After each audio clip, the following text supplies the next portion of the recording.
हरे कृष्णा। तो आज हम देखेंगे भगवत गीता का चैप्टर 1 वर्स 42 के बारे में। इस वर्स में अर्जुन अपने कंसर्न्स को एक्सप्रेस करते हैं जो कि युद्ध के परिणामों के बारे में है। उनको लगता है कि जो फैमिली की डिस्ट्रक्शंस है से फैमिली स्पेसिफिक और जो कम्युनिटी स्पेसिफिक ड्यूटीज है उनका ब्रेकडाउन हो जाएगा और उससे सोशल केओस फोस्टर हो सकता है। तो हम शुरू करते हैं आज प्रेयर से और साथ ही साथ इस वर्स को डिसाइड करके। श्री कृष्ण चैतन्य प्रभु नित्यानंदा श्री अद्वैता गदाधरा श्री पार्षदा गौरव भक्तवृंदा। दोष रहते कुलज्ञानां वर्ण शंकराकारकै उच्च ध्यान ते जाति धर्मा कुल धर्मश्च शाश्वत। हरे कृष्ण कृष्ण कृष्ण हरे हरे, हरे राम राम राम हरे हरे। तो हम लोग पहले ट्रांसलेशन देखते हैं। By the evil deeds of those who destroy the family tradition and thus give rise to unwanted children, all kinds of community projects and family welfare activities are devastated.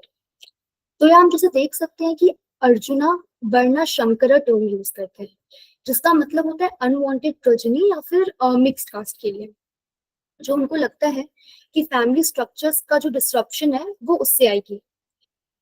इन बच्चों को ट्रेडिशनल वैल्यूज और duties की guidance नहीं मिलेगी जो कि societal DK का कारण बन सकता है। हम ये भी देख सकते हैं कि वह कुला धर्मा फैमिली ड्यूटीज और जाति धर्मा कम्युनिटी ड्यूटीज का भी मेंशन करते हैं। इनकी इंपॉर्टेंस को भी वो एम्फोसिस करते हुए कहते हैं कि शाश्वत यानी इटर्नल है, जो इनको जो लास्ट इनका जो लॉन्ग लास्टिंग सिग्निफिकेंस है उसको हाईलाइट करता है। तो हम इसका एक बार पर्पट पढ़ लेते हैं। Community projects for the four orders of human society, combined with family welfare activities, as they are set forth by the institution of Sanatan Dharma or Varnashrama Dharma, are designed to enable the human being to attain his ultimate salvation. Therefore, the breaking of the Sanatan Dharma tradition by irresponsible leaders of society brings about chaos in that society, and consequently, people forget the aim of life, Vishnu. Such leaders are called blind, and persons who follow such leaders are sure to be led into chaos. तो हम यहाँ पे देख सकते हैं कि यहाँ लिखा हुआ है 4 ऑर्डर्स ऑफ ह्यूमन सोसाइटी। तो इसका पहले हम लोग मतलब समझ लेते हैं। तो ये वर्णाश्रम सिस्टम जो है, वर्णाश्रम सिस्टम जो हिंदुइज्म में होता है उसको रेफर कर रहा है, जो कि डिवाइड करता है हमारे सोसाइटी को 4 वर्णास में जिसको हम लोग क्लासेस पे कहते हैं, और 4 श्रम्स में जिसको हम लोग स्टेजेस ऑफ लाइफ कहते हैं।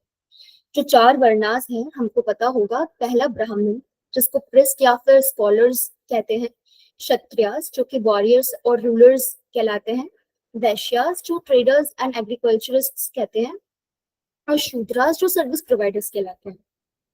और जो 4 श्रम है मतलब स्टेजेस ऑफ लाइफ, पहला हो गया ब्रह्मचार्य मतलब जो स्टूडेंट लाइफ होता है, दूसरा गृहस्था जो कि हाउस होल्डर लाइफ होता है, तीसरा वनप्रस्थ जो एक रिटायर्ड लाइफ होता है, और चौथा सन्यासा जो कि रिनाउंस्ड लाइफ होता है। यहाँ पे हम देख सकते हैं कि पर्पट कहता है कम्युनिटी प्रोजेक्ट्स और फैमिली वेलफेयर एक्टिविटीज। अब इसका क्या मतलब हुआ?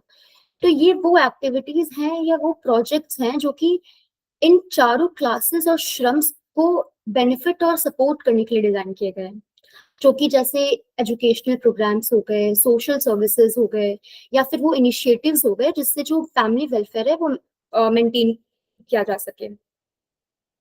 दूसरा हम यहाँ पे देखते हैं सनातन धर्म और वर्णाश्रम धर्म।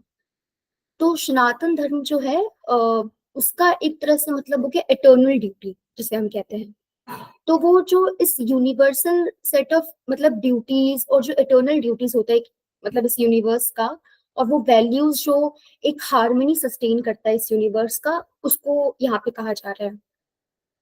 और वर्णाश्रम धर्म जो है वो एक तरह से आप समझिए कि एक कॉम्पोनेंट है सनातन धर्म का, जो कि मतलब स्पेसिफिकली डील करता है उन ड्यूटीज और रिस्पॉन्सिबिलिटीज को जो इस वर्णास और श्रम से जो मतलब एसोसिएट रखते हैं, अपना एसोसिएशन रखते हैं। मतलब इन वर्णास और श्रम्स जो है उनका जो ड्यूटीज है उनको एक तरह से रिप्रेजेंट करता है।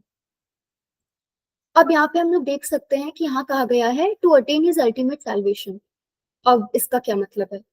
तो जो एक्टिविटीज और ड्यूटीज प्रिस्क्राइब किए गए हैं सनातन धर्म में और वर्णाश्रम धर्म में, वो मतलब वो गाइड करते हैं इंडिविजुअल्स को कि वो अल्टीमेट सैल्वेशन की तरफ बढ़े।